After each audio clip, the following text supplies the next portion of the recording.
दोस्तों इस वीडियो में हम बात करने वाले हैं day one of India England Edgbaston test match. England की कप्तानी करते हैं बेन स्टोक्स और इंडिया की तरफ से आते हैं जसप्रीत बुमराह, जो कि बेसिकली स्टैंडिंग कैप्टन है in place of Rohit Sharma, क्योंकि वो कोविड पॉजिटिव है। इंग्लैंड टीम टॉस जीत जाती है और न्योता देती है भारतीय टीम को बल्लेबाजी करने के लिए। इंडिया की तरफ से ओपनर आते हैं शुभमन गिल एंड चतेश्वर पुजारा, और इंग्लैंड की तरफ से ओपन करते हैं बॉलिंग का the great Jamie Anderson and Broad. Overcast condition होता है, पिच में कुछ घास है, और उसी में फिर आती है उन दोनों की बॉलिंग की स्पेल, जहां की बॉल हर तरह की हरकतें करती है।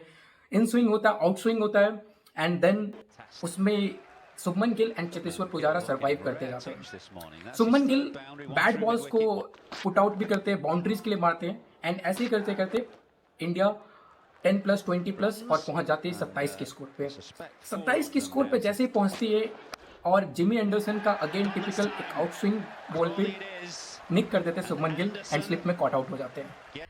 उसके बाद फर्स्ट डाउन आते हैं Hanuma Bihari, and Hanuma Bihari again and with Cheteshwar Pujara. दोनों के टेम्परामेंट क्योंकि सेम है, वो अगेन बॉल को बहुत ही पेशेंटली खेलते हैं, खेलते खेलते 46 के स्कोर पे पहुंच जाते हैं।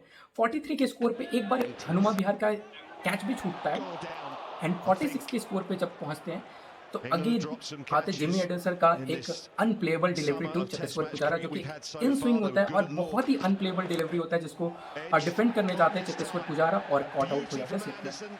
फिर आते हैं दोस्तों द ग्रेट विराट कोहली। दोस्तों विराट कोहली ज्वाइन कर लेते हैं हनुमा विहारी को। हनुमा विहारी काफी अच्छे टच में दिखते हैं, क्योंकि वो बॉल को लेट खेल रहे होते हैं और उनको काफी वक्त मिलता है तो डिसाइड की कौन सी बॉल खेलनी है और कौन सी बॉल छोड़नी है। और ऐसे ही करते करते इंडिया का स्कोर पहुंच जाता है 64 फॉर 2। तभी हेनरी पॉट्स का एक आगे का फुल लेंथ डिलीवरी आता है, जिसको हनुमा विहारी लेट खेलने की कोशिश करते हैं एंड बिल्कुल सामने फंस जाते हैं, एलबीडब्ल्यू आउट हो जाते हैं। इंडिया का स्कोर हो जाता है 64 फॉर 3, और तभी आते हैं ऋषभ पंत।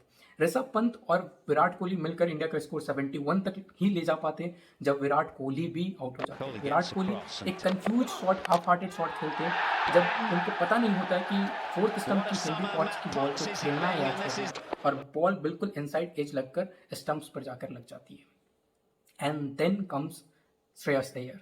श्रेयस अय्यर आते ही बहुत ही पॉजिटिव माइंडसेट से खेल रहे थे, बहुत ही अटैकिंग शॉट्स खेले, 3 बहुत ही शानदार चौके मारे, और तभी अनफॉर्चुनेट तरीके से 98 के इंडिया के स्कोर पर आउट हो जाते हैं। जिमी एंडरसन का बॉल आता है drifting down the leg side, और उसको निक कर बैठते हैं श्रेयस अय्यर, एंड उनको भी जाना पड़ता है पवेलियन की ओर।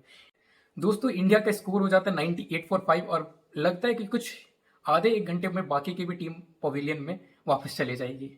और उसी वक्त आते हैं रविंद्र जडेजा। रविंद्र जडेजा और ऋषभ पंत के स्टार्टिंग के ही कुछ ओवर से ये तो क्लियर हो जाता है कि वो लोग वहां पे टाइम पास नहीं करने वाले, वो वहां पर बॉल को पुराना नहीं करने वाले हैं छोड़ छोड़ कर, रादर वो बॉल को मार मार कर पुराना करेंगे। और इसी बीच में रविंद्र जडेजा का एक निक भी होता है, जो कि जो रूट कैच करते हैं। जो रूट क्योंकि श्योर नहीं होते तो ऑनफील्ड अंपायर्स भी सॉफ्ट सिग्नल नॉट आउट देते हैं, एंड थर्ड अंपायर के पास भी क्योंकि कंक्लूसिव एविडेंस नहीं होता to overturn on field umpire's decision, तो वो सर्वाइव कर जाते हैं थैंकफुली। एंड उसके बाद होता है द ग्रेट 222 रन्स का partnership between Rishabh Pant and Ravindra Jadeja. I mean Rishabh Pant, ये बंदा तो बिल्कुल ही अनरियलिस्टिक है। कैसे शॉट्स खेलते हैं टेस्ट मैच में, आप इनको वनडे में देखो, T20 में देखो, ही सिम्स लाइक नो प्लेयर। जैसे ही ये बंदे टेस्ट मैच में आ जाता है, like he is amazing. How can you even imagine playing reverse scoop to Jimmy Anderson? बंदे के पास बिल्कुल जिगर है, जिगर वाला बंदा है। एंड द ग्रेट 146 रन की इनिंग वो ऋषभ पंत खेलते हैं, और इंडिया का स्कोर कुछ पहुंच जाता है 320 रनों का। 320 रनों का जब स्कोर पहुंचता है तो ऋषभ पंत अगेन जो रूट के एक आगे की डिलीवरी पर लॉन्गन के ऊपर छक्का मारने के चक्कर पे स्लिप में कॉट आउट हो जाते हैं। एंड फिर आते शार्दुल ठाकुर। शार्दुल ठाकुर भी कुछ ज़्यादा वक्त तक बल्लेबाजी नहीं कर पाते हैं, एंड स्टोक्स के बॉल पे वो भी आउट हो जाते हैं।